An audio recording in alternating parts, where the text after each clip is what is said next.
because the creature that you eat is that card that is sitting under you that gives you your energy.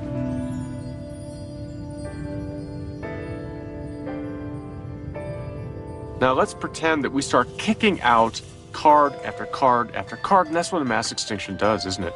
It starts knocking out a species here, knocks out a species there, but pretty soon, lots of species are gone. And it's not just the disappearance of species now, the whole house of cards falls down.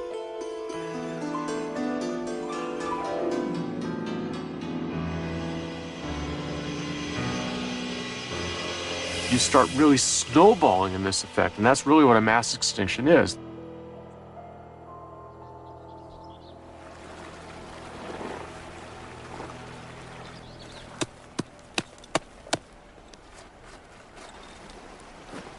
The rocks tell the extraordinary story of what happened next. Above the barren layer, new signs of life. We know that very few animals that were present prior to the extinction here survived it.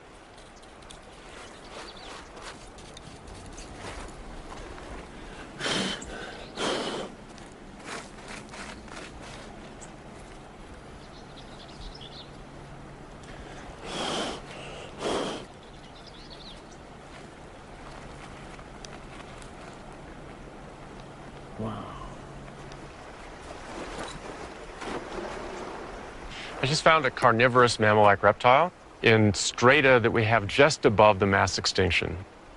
This is a creature that has survived it.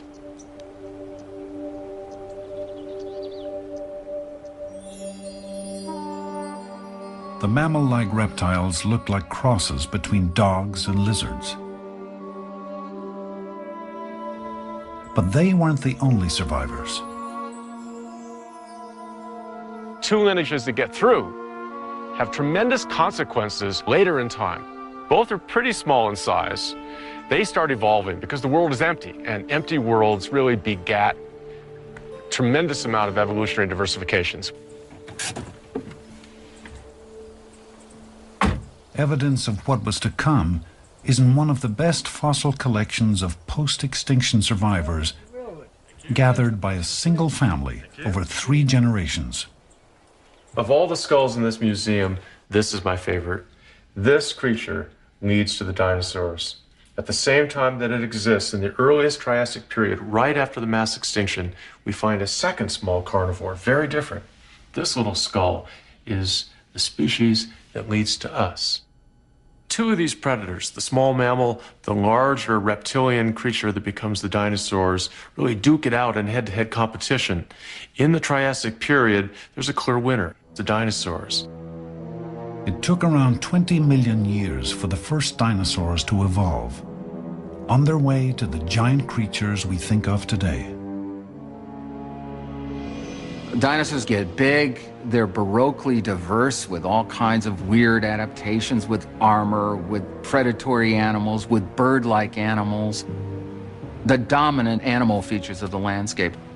Mammals just scurry around in the shadows. They're small, shrew-like or rat-like in many ways. They look like some of the least dramatic things we have today. Michael Novacek has been fascinated by dinosaurs ever since he learned of a series of expeditions to the Gobi Desert. My personal history with the Gobi started a long time ago. I was 7 years old. There was this very dramatic explorer, Roy Chapman Andrews, who wanted to go to Central Asia to look for early humans and ended up finding a lot of dinosaurs. He wrote books about it, and kids loved those books, and I was one of those kids. In the 1930s, Roy Chapman Andrews made several trips to the Gobi. Traveling in style, he brought along 6 motor cars, a team of scientists, and 100 camels. He didn't find evidence of early humans, but he did find something far more ancient. Buried in the sandstone were 80-million-year-old dinosaur bones and eggs, and fossils of tiny mammals. Mammals were part of the dramatic finds that the Andrews expedition uncovered. They weren't the biggest things. A lot of these mammals are little nugget-sized creatures.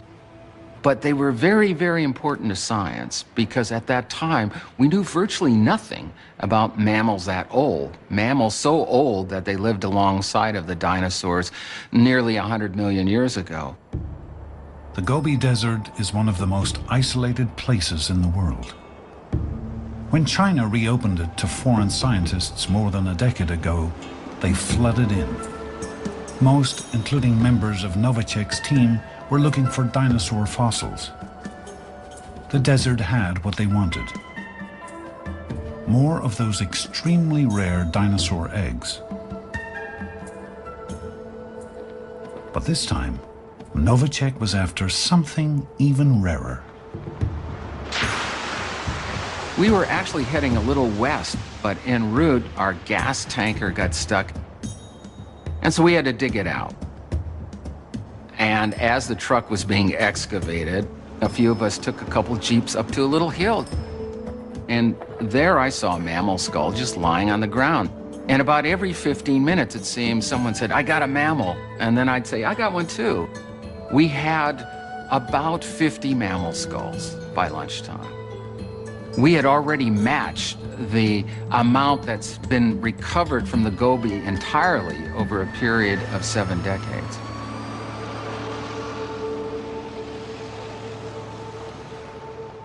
This is about as big as they get.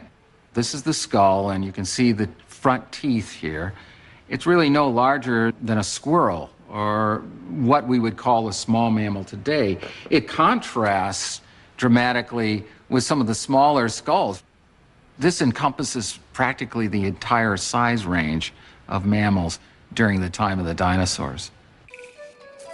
Like many of their descendants today, the mammals survived by being nearly invisible. They were nocturnal. They scavenged. They reproduced quickly. Mammals are beginning to get better developed brains. The eyes are becoming larger. And even in the skeleton behind the skull, we see a number of very interesting transitional features. In the pelvic region, there's evidence of splint-like bones that suggest support for the abdominal cavity. And this probably supported a pouch, very much like living marsupials, like opossums and kangaroos. A transition between a more primitive egg-laying behavior and a more advanced behavior or more advanced reproduction that we see in today's placental mammals like us. But mammals remained second-class citizens in a world where dinosaurs ruled, until the inconceivable happened again, 65 million years ago.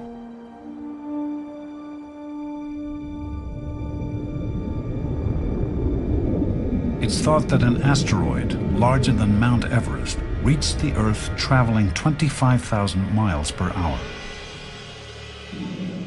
The mammals were used to avoiding dinosaurs. But an asteroid was something else entirely.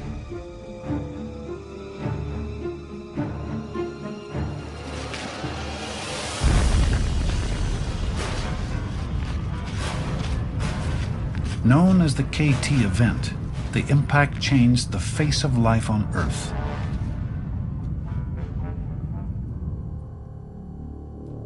The small mammals survived, but in a landscape of death and destruction.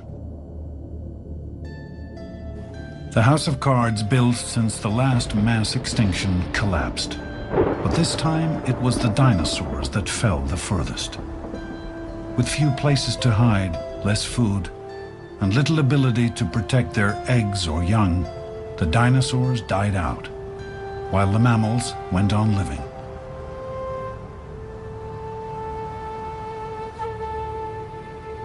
Mammals that survive this event stay small, maybe for a couple million years. They start to get slightly larger and diversify.